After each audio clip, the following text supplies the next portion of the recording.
Fala pessoal, tudo bem? Professor Luiz Gustavo falando aqui para vocês. A aula de hoje a gente vai falar sobre treinamento de força e os esportes, né, de uma forma geral, esportes de quadra, esportes coletivos, esportes que são individuais e as aplicações de treinamento. Né? Deixa eu só ver se direitinho aqui se está gravando. Está gravando. Então, de uma maneira geral, a gente precisa, antes de mais nada, saber sobre as regras, né, sobre os regulamentos daquele esporte que você vai praticar, que você vai treinar o seu atleta, conhecer todas as regras, conhecer tudo como funciona direitinho, o regulamento do campeonato, que às vezes de campeonato para campeonato pode ser que tenha modificações, né, nas regras, e aí você não pode ser surpreendido, beleza? Outro tópico muito importante aqui, né, é organizar para colher os resultados, né, como assim? Tomar nota de todo o material necessário para o treinamento. Vamos supor que você tenha chegado no clube hoje, você foi contratado, você precisa saber o que você tem ali, que você pode utilizar, se existe algo que você pode pedir, que existe algo que você não vai precisar, né, para você organizar direito aquilo que você vai fazer. Né? Conhecer 100% o histórico de cada atleta, né? Isso é uma tarefa árdua, é uma tarefa difícil, mas é necessária, né? Tendo em vista que você vai ter uma equipe na sua mão e essa equipe você precisa conhecer a fundo cada um dos seus atletas, para você conseguir tirar o melhor, o desempenho melhor de cada um deles. Né? Interagir com a equipe técnica, né, de uma forma geral, e a equipe médica também. Isso aí, a interdisciplinaridade, a gente sabe que é muito importante, né, em qualquer tipo de modalidade esportiva, e qualquer tópico também relacionado à saúde, enfim. É necessário que você se comunique com o médico, com o fisioterapeuta, com o nutricionista, para a gente poder ter um resultado mais aceitável, né? Um resultado mais dinâmico. E, de uma forma geral, características biomecânicas, né, das modalidades esportivas. Você precisa analisar o que ela vai oferecer para você. Por exemplo, potência de erros inferiores e superiores. Se você tem um atleta lá do voleibol, né, provavelmente você vai ter ali uma ênfase maior, né? Claro que depende da posição que ele joga, mas a ênfase maior em membros inferiores. Né? Se você tem ali um atleta que é do tênis, né? Você tem ali uma agilidade, coordenação, potência de membros superiores para ele poder bater firme na bola, né? Agilidade, flexibilidade, quando, em qual momento do jogo, em qual momento do campeonato ele vai utilizar mais a agilidade, a flexibilidade, por exemplo, atletas do karatê, do taekwondo, né? Flexibilidade muito forte de membros inferiores, coordenação motora ampla e fina, né? Uma coordenação motora ampla relacionada já aos gestos motores que são um pouco mais amplos, grandes grupamentos, articulações ao mesmo tempo, né? E a fina é aquela que é um pouco mais direcionada, né? Vou dar um exemplo. Coordenação motora ampla, o goleiro batendo tiro de meta, né? Coordenação motora fina, o tenista dando só aquele toquezinho para poder tirar a bola do oponente. Né? E o equilíbrio intra e intermuscular, que você precisa ter aí de forma individual, né, para que o indivíduo consiga ter êxito no desempenho dele individual. Mesmo o esporte sendo praticado em equipe, você precisa ter o desempenho individual também. Né? Características fisiológicas, saber qual o sistema que está sendo usado predominantemente, por exemplo, sistema oxidativo, sistema de ATP-CP, se pode ou não ocorrer picos de ATP-CP no sistema oxidativo. Né? Por exemplo, futebol, sistema oxidativo predominante. Porém, se você tem um teu atleta lá, teu atacante, né, e ele recebe uma enfiada de bola que vai buscar, vai dar um tiro para conseguir chegar e fazer o gol, surpreender o goleiro, ele vai ter um pico de ATP-CP ali, né, um movimento mais explosivo, que é uma característica de maior intensidade, porém com curta duração. Né? E por outra via, né, sistema ATP-CP predominante, né, de outras modalidades esportivas que são de pura explosão, como por exemplo levantamento de peso olímpico. Né? E aí a gente precisa ponderar quais são as características desse esporte para que você, durante o treinamento específico e não específico, conseguir melhorar essas valências. Né? Quando eu falo específico e não específico, vou dar um exemplo. O atleta do handball. Né? Handball é um sistema oxidativo predominante, sistema aeróbico predominante. Né? Então, quando o cara não estiver treinando no handball ali na quadra, com bola, com os companheiros dele, você precisa estimular também o sistema oxidativo, né? Predominantemente. Não que você não vai estimular o ATP-CP, mas predominantemente é aquele estímulo que o indivíduo utiliza durante a prática esportiva, certo? Características técnicas e táticas, né? Vai ser direcionada de acordo com a posição de cada atleta, né? O Bernardinho doido aí, né? Um dos melhores técnicos que a gente teve na área de voleibol, né? E aí você vai ter a característica técnica e tática de acordo com a posição de cada sujeito, né? E também de acordo com o estilo de jogo da equipe adversária, né? Se você pega um time, por exemplo, que joga mais na retranca, ou então que joga mais aberto, né? Então, as suas características técnicas e a tática de jogo, você vai ter que mudar de acordo com o que está sendo direcionado ali, né? E aí a gente tem algumas formas de avaliar se o que você está fazendo é de fato eficiente, se você precisa melhorar alguma coisa, se você pode manter, se você precisa reduzir um pouco, né, o nível de treinamento daquele cara, de repente já está chegando próximo de ter algum tipo de lesão, né? E aí existem algumas ferramentas que a gente vai analisar, né? Uma das mais eficientes, porém também uma das mais caras, né, é a ergospirometria, né, que a gente está vendo aqui o sujeito fazendo a análise de gases na esteira. Muitos de vocês já devem ter visto isso. Se não viu pessoalmente, já viu na televisão, livros, etc. Né, que é o quê?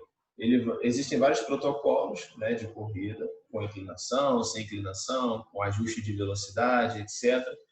E aí esse aparelho aqui, que é o analisador de gases, ele vai detectar o quanto que o indivíduo consegue captar de oxigênio e quanto que ele joga para fora de CO2. Daí ele faz uma relação de oxigênio e CO2.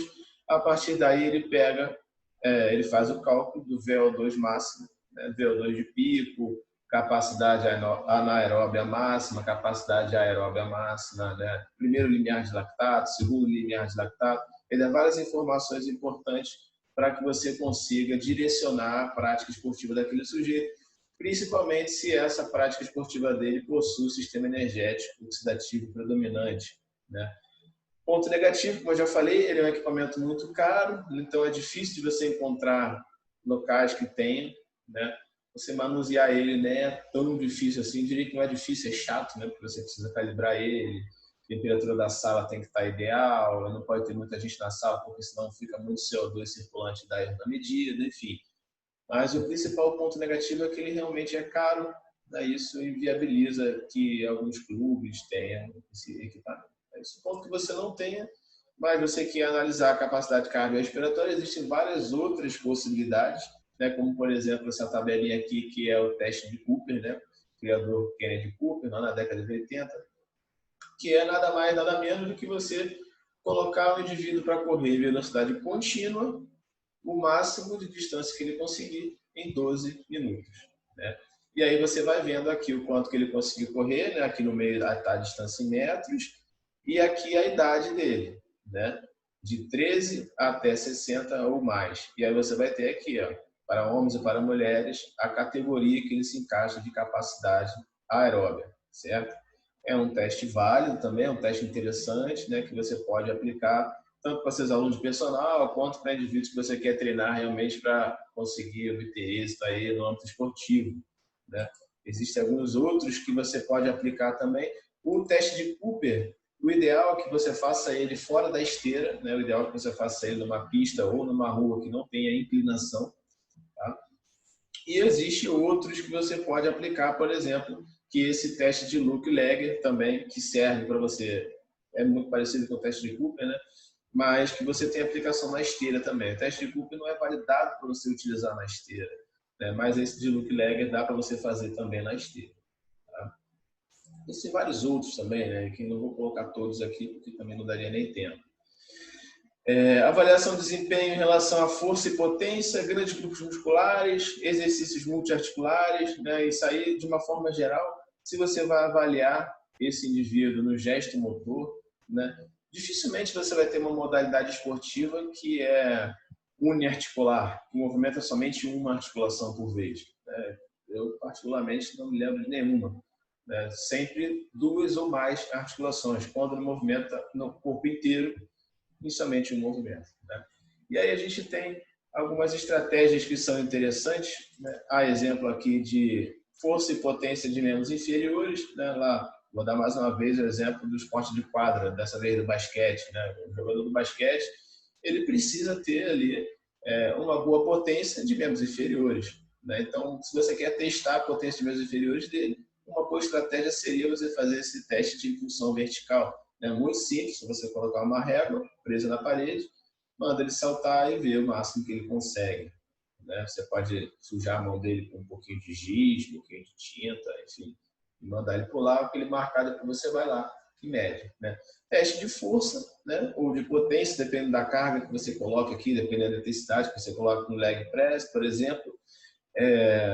Alguns indivíduos gostam de fazer, né? Eu particularmente coloquei isso aqui de propósito porque eu não sou muito a favor, né, de equipamentos da musculação para analisar o desempenho na quadra. Não tem muita transferência, né? Por exemplo, aqui no leg press 45, qual é a transferência que você tem direta para um salto, por exemplo?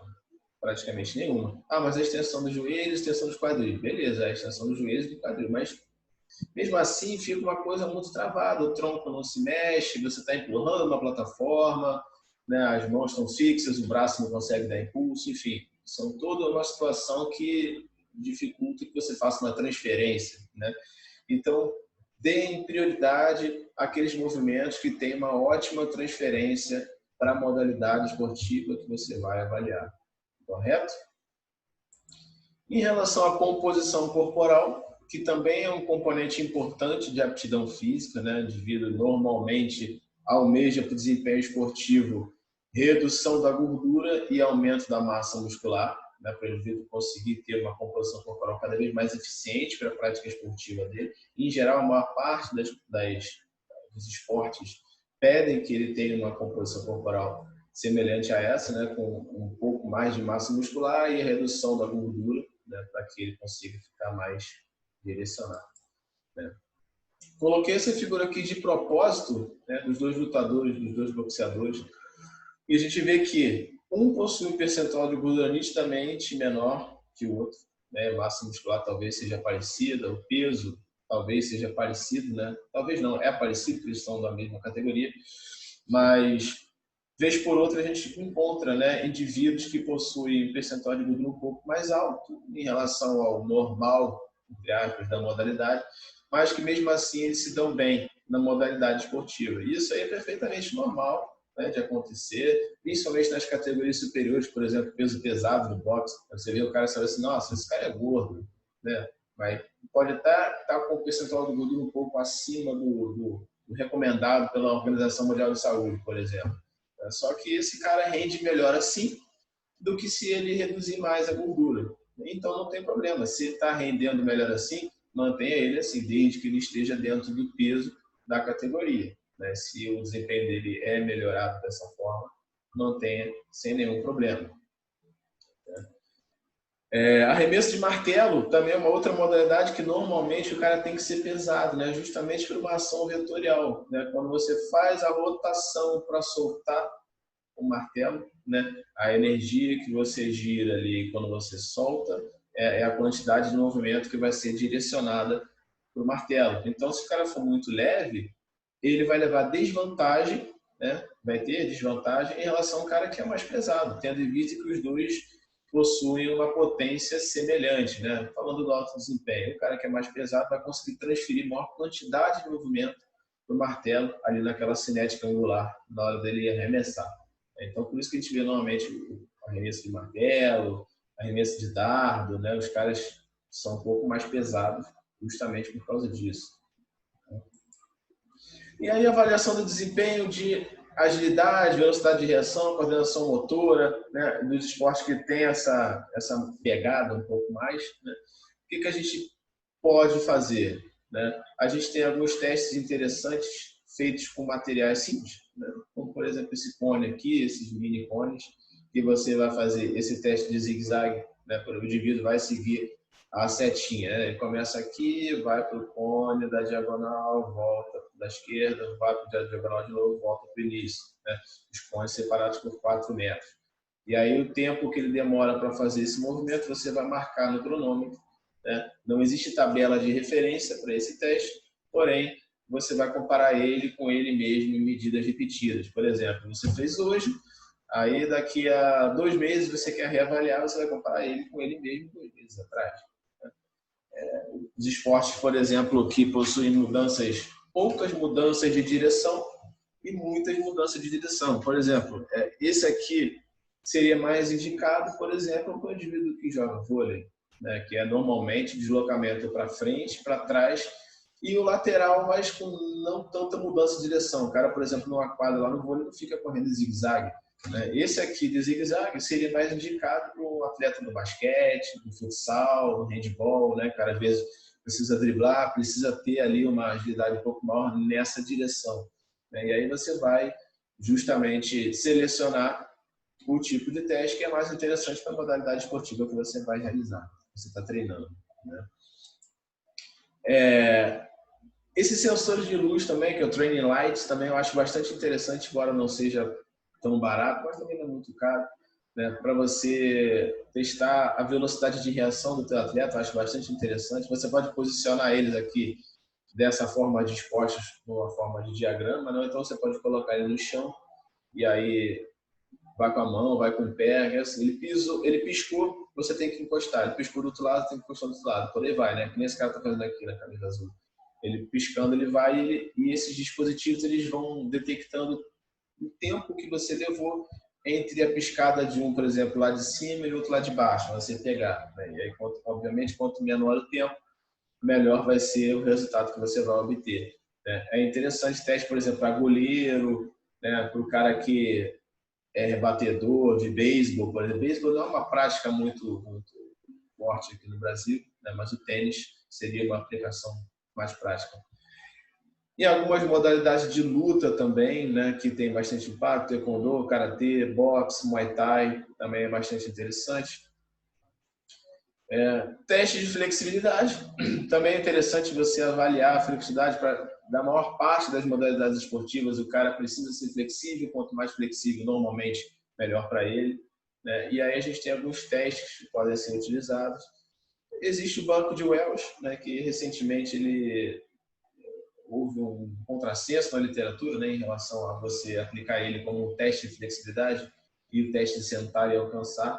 Né? O contrassenso seria no sentido de que se você aqui avalia a capacidade do indivíduo sentar e alcançar. Né? E, teoricamente, seria avaliada a capacidade de toda a cadeia posterior, muscular e articular também. Mas, supondo que o indivíduo tenha posterior de coxa encurtado somente, ou somente o gastrocnêmio encurtado, né?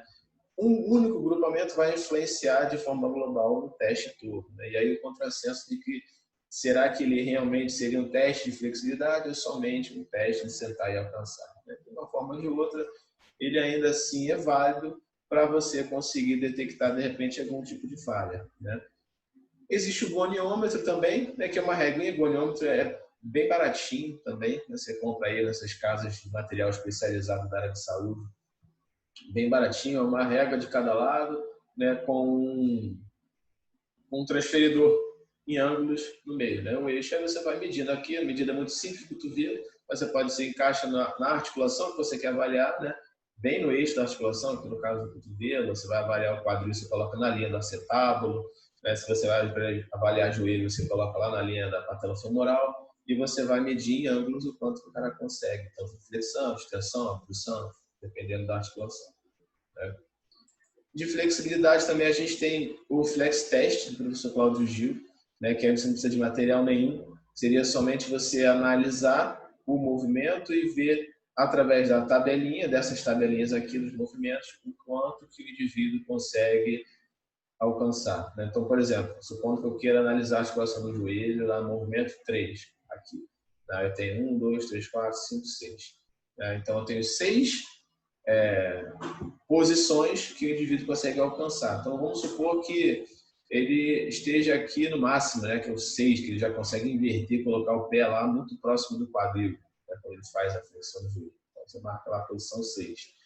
Né? Se ele é um cara mediano, consegue fazer até o 4 aqui, não passa muito, você anota lá o 4. Né? Depois você vai na tabelinha de classificação e vê, né, pelo somatório de todas as posições, se ele é um indivíduo muito flexível, pouco flexível, um pouco, mais ou menos flexível, né? Por aí vai. Em relação ao treinamento de força, né, de uma forma geral para modalidades esportivas de quadra ou não, né, existe o caráter de você conseguir melhorar a força, né, a potência anaeróbica do indivíduo, você conseguir melhorar a resistência muscular localizada, ganho de massa muscular. Isso tudo é importante para o desempenho do cara melhorar, né? Então, a gente tem aí uma recomendação bem geralzona da literatura, bem geralzona mesmo, né? Você treinar ele aí 3 a 4 vezes por semana. Se você puder dar um intervalo de 6 a 8 horas para o treino técnico, é melhor, para você diminuir o lastro da fadiga, né? Por exemplo, treinou força de manhã e no final da tarde foi para o campo treinar com bola. Ou o contrário, treinou com bola de manhã e no final da tarde vai treinar força lá na academia, né? Manipular as variáveis de acordo com as necessidades de cada atleta, né? Isso significa que um treino de força para uma equipe não pode ser igual, né? Mesmo eles sendo atletas da mesma modalidade esportiva, eles são indivíduos diferentes, né? Então, você precisa manipular de acordo com a necessidade de cada um. Não é que o indivíduo tem uma certa fragilidade em determinado grupamento, uma facilidade para outro grupamento, né? Vários métodos de treinamento existem e alguns indivíduos são mais responsivos àqueles métodos e outros não. E cabe a você identificar e aplicar, selecionar os melhores métodos para os melhores indivíduos, né?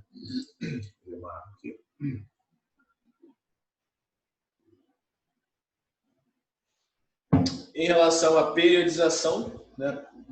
Normalmente, o que se encaixa melhor na prática esportiva é a periodização ambulatória diária, tá?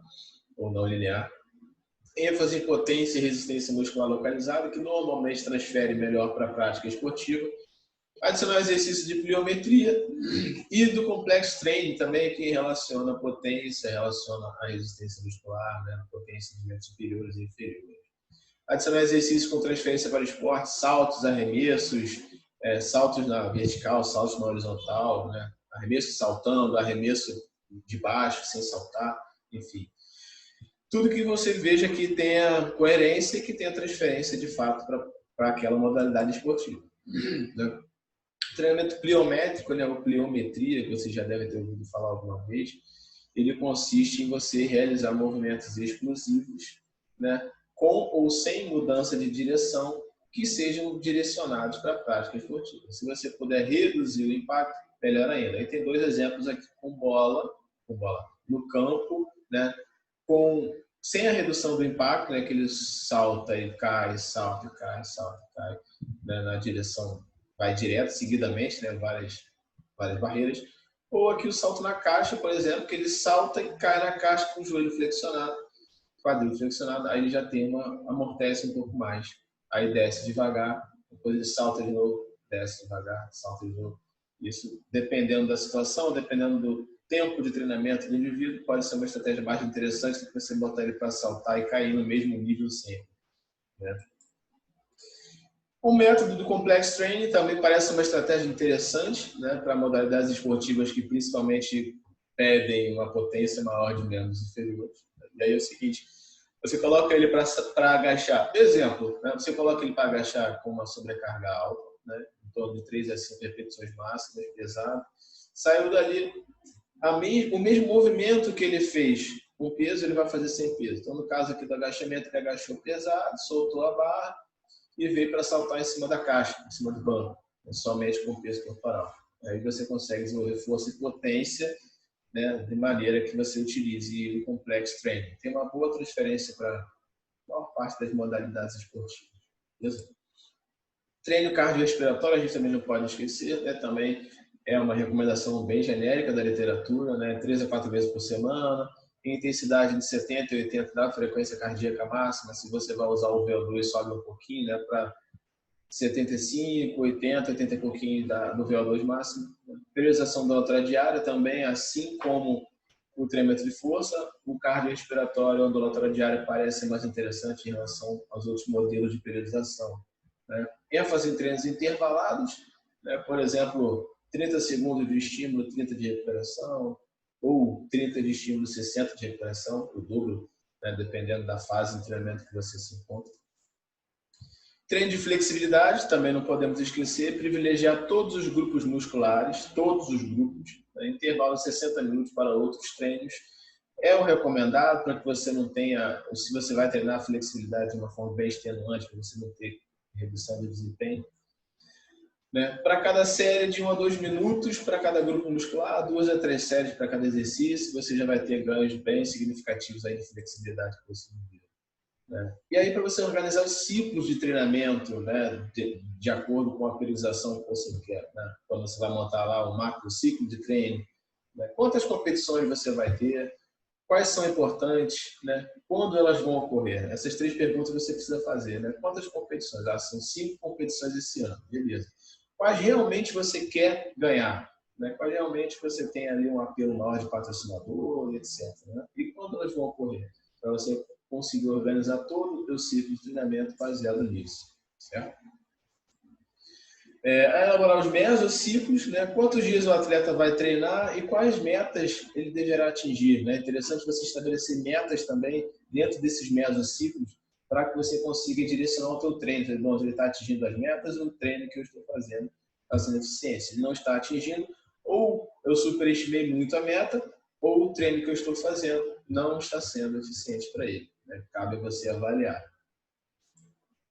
Os microciclos, né, que seria os parafusos, né, a cereja do bolo do treinamento, o microciclo. Quais métodos de treino apresentam a melhor resposta? É aquilo que a gente estava conversando ainda agora, né? Se você tem um método de treinamento que ele responde melhor, dê ênfase naquele método. Se tem um método que ele não responde bem, não faça com ele aquele método, né? E aí, de repente, numa equipe que você tem lá 15, 20 atletas, 5, 6, 7 respondem muito bem a determinado método, mas 7, 8 respondem melhor a outro método, e aí você vai aplicando, né, os métodos para que você consiga ter o êxito individual no coletivo, certo? Qual modelo de periodização se encaixa melhor para ele, né? Normalmente é ambulatória diária, mas pode ser que em alguns casos não seja, né? De uma forma geral é. E quais são as limitações dele, né? Que você tem um atleta que tem limitação de quê? De salto, é de velocidade, é de quê? De estabilização, é de equilíbrio, né? Sabe que tem cada um, né? Às vezes você tem um cara que tem um equilíbrio muito ruim e tem uma força muito boa, uma potência muito boa. A gente tem outro cara que é o contrário, tem um equilíbrio ótimo, mas ele é fraco. E você precisa trabalhar as valências individuais de cada um deles. A periodização, né, será direcionada de acordo com a necessidade. Em geral, a ondulatória se encaixa melhor, aquilo que a gente já estava falando anteriormente, né? E a ondulatória diária, né, o exemplo clássico, né? Carga leve, carga moderada, carga alta. Aí depois vem de novo na outra semana. Carga leve, moderada, alta, leve, moderada, alta, né? E aí você vai encaixando de acordo com o que você tem no teu macro ciclo. E aspectos motivacionais também são importantes, né? Psicologia esportiva, alguns estudos mostram interferência positiva na hipnose. Estabelecer recompensas pelas metas, né? Isso aí é interessante também, né? Dependendo do que a galera gosta, recompensa pela meta. Né? Uma folga, por exemplo, se ganhar o jogo domingo, tem folga segunda, se perder, tem que treinar segunda de manhã. Né? Exemplo. Manter um bom clima na equipe, um clima saudável, um clima de camaradagem é interessante, tá? Para que você consiga ter cada vez mais êxito. E, por final, né, o marketing pessoal ele é muito interessante também. Você ter um bom marketing pessoal, você se tornar referência naquilo que você faz, associar o seu nome à vitória e fatalmente você vai conseguir mais êxito dentro da tua carreira. Beleza? Então é isso aí, pessoal. Obrigado mais uma vez pela atenção. Um abraço. Até a próxima.